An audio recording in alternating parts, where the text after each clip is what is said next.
আসসালামু আলাইকুম ভাই ব্রাদার, আশা করি আপনারা সবাই ভালো আছেন। এটা হচ্ছে একটা ডিপ্লোমা ইঞ্জিনিয়ারিং এর একটা প্রশ্ন, দ্বিতীয় সেমিস্টারের ইংলিশ 2 একটা প্রশ্ন। আজকে আমরা দ্বিতীয় সেমিস্টারে আমাদের 60 নম্বরে পরীক্ষা হবে এবং আমার মতে হচ্ছে যে 24 নম্বরে পাস মার্ক, তাই তো? তো 24 নাম্বার পাওয়ার জন্য আপনাকে সবার প্রথমে গ্রুপ এ থাকবে, এখানে হচ্ছে 15 নাম্বার থাকবে এবং পরের পৃষ্ঠাতে হচ্ছে যে আপনাদের গ্রুপ বি আছে, এখান থেকে আপনাদের 15 নাম্বার আছে এবং গ্রুপ সি আছে, ঠিক আছে? গ্রুপ সিতে আপনাদের 30 নাম্বার আছে। আমি আপনাদেরকে সাজেস্ট করব, সাজেশন সেটা হচ্ছে আপনারা গ্রুপ সি থেকে শুরু করবেন। অর্থাৎ গ্রুপ সিটা অনেক গুরুত্বপূর্ণ। এখানে 30-এর ভিতর যদি আপনি এই 5টা অ্যান্সার করেন, মানে এখানে মানে রিটেন আপনাদের 5টা অ্যান্সার করেন, তাহলেই আপনাদের মানে 25 মার্ক তো আপনি এখান থেকে পেয়ে যাবেন এবং বাকি যতগুলো প্রশ্ন আছে সবগুলোকে আপনি অ্যান্সার লিখবেন, দেখবেন একটা ভালো প্রশ্ন আপনার হয়ে যাবে। ওকে, তো আচ্ছা আমরা একটু এখানে কথা বলি, অল্প করে চেষ্টা করে দিই। এটা হচ্ছে যে একটা প্রসেস মানে হচ্ছে প্রক্রিয়া। মনে করেন যে আমি ল্যাপটপ কিভাবে ওপেন করি, সবার প্রথমে আমি হচ্ছে ল্যাপটপে লাইন দেই, ল্যাপটপটাকে এনে বসাই, লাইন দেই, তারপর হচ্ছে ওপেন বাটনে ক্লিক করি, তারপর পাসওয়ার্ড দেই, তারপর ফাংশনে যাই, এরকম আর কি। So how to become a good student. আপনি যদি একজন ভালো স্টুডেন্ট হতে চান তাহলে আপনাকে পড়াশোনা করতে হবে। এরকম একটা প্রশ্ন, এই প্রশ্নটা আমি আপনাদেরকে দিয়েছি, তো এই প্রশ্নটাকে আপনারা দেখবেন এবং এখানে দেখেন, এখানে হচ্ছে শর্ট রিপোর্ট। রিপোর্ট মানে কি?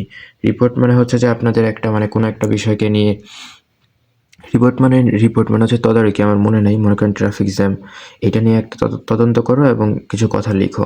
এবং এখানে বলা হয়েছে 3 নম্বরে write a dialogue between you and your friend. কি নিয়ে বলছে? Mobile phone.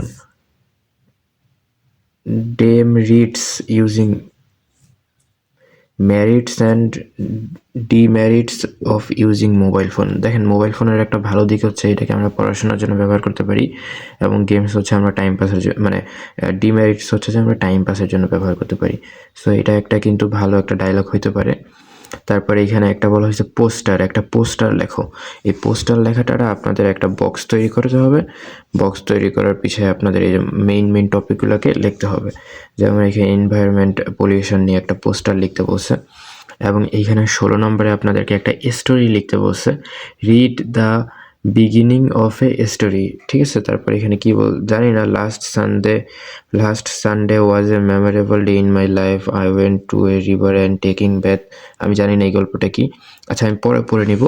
এবং এইখানে আপনাদেরকে একটা গ্রাফ চার্ট দিছে, গ্রাফ চার্টেও আপনারা চাইলে এটাকে লিখতে পারেন বা আপনাদের এখান থেকে আপনারা মানে এই গ্রাফ চার্টটা না লিখলেও আপনারা this is a graph chart বা I am writing a graph chart about this topic, so আপনি এই টপিকটা লিখতে পারেন। আমি বলবো যে 17 নম্বরটাকে ইগনোর করতে, অথবা 17 নম্বরটাকে ইগনোর না করলেও এটাকে হাতে রাখবেন। বাকি সবগুলো আমি প্রথম 5টা লিখছিলাম অ্যান্ড আমি জাস্ট কোনো কিছু উইদাউট এনি প্রিপারেশন আমি প্রশ্নটা হাতে নিচ্ছি এবং ভিডিওটা তৈরি করতেছি। সো এইগুলোকে আমরা দেখব এবং এইটাকে ইগনোর করব, বাট আমরা এই 5টা দিয়েই আমরা হচ্ছে 30 নাম্বারকে টাচ করব এবং 30 নাম্বারটা সুন্দর করে লিখব, কনফিডেন্সের সাথে লিখব, ঠিক আছে? এবং এরপরে যদি আমরা গ্রামার পার্টটাকে বলি, দেখেন এখানে আপনাকে ভার্ব শিখতে হবে, তারপর change the following sentence, changing sentence শিখতে হবে, ফিল ইন দ্য গ্যাপস শিখতে হবে। তারপর এখানে complete the following sentence with subtitle words. তারপরে এখানে আপনাদের পাঞ্চুয়েশন আছে। তারপরে আপনার এখানে কি লিখছে? Make sentence according the following structure. তারপর এখানে make sentence with the following idioms and proverbs, prayers, জানি না, ফার্স বা এরকম কিছু একটা, আইডিওমস অ্যান্ড ভার্বস, আমি জানি না এটার উচ্চারণ কি, আমার উচ্চারণটা কাটতে হবে, আমারও তেমন পড়াশোনা নাই। ওকে, তো আরেকটা বিষয় হচ্ছে যেহেতু ইংরেজি 2 আপনারা পড়তেছেন, আপনাদের একটা স্টোরি দিয়ে দিবে। এটা একটা স্টোরি, এই স্টোরির পক্ষ থেকে আপনাদের ট্রু ফলস লিখতে হবে। এইখানে কিছু 4টা ট্রু ফলস আছে। Answer to the question number 1, এখানে 4 নাম্বার, ঠিক আছে? এই জিনিসটা কিন্তু গুরুত্বপূর্ণ। এবং এখানে 2 নম্বরে হচ্ছে আপনাদের কিছু প্রশ্ন দিছে এবং আপনাদের 3 নম্বরে হচ্ছে দেখেন এখানে এমসিকিউ দিছে। এই এমসিকিউটা প্রথমে দিতে পারে, পরবর্তীতে প্রশ্ন দিতে পারে, পরবর্তীতে হচ্ছে আপনার এটার নাম কি? এটার নাম হচ্ছে যে ট্রু ফলস, এবং পরবর্তীতে আপনার একটা সামারি দিতে পারে, ঠিক আছে? এই সামারিটাকে আপনারা দেখতে পারেন। সো জিনিসটা কিন্তু ভালো।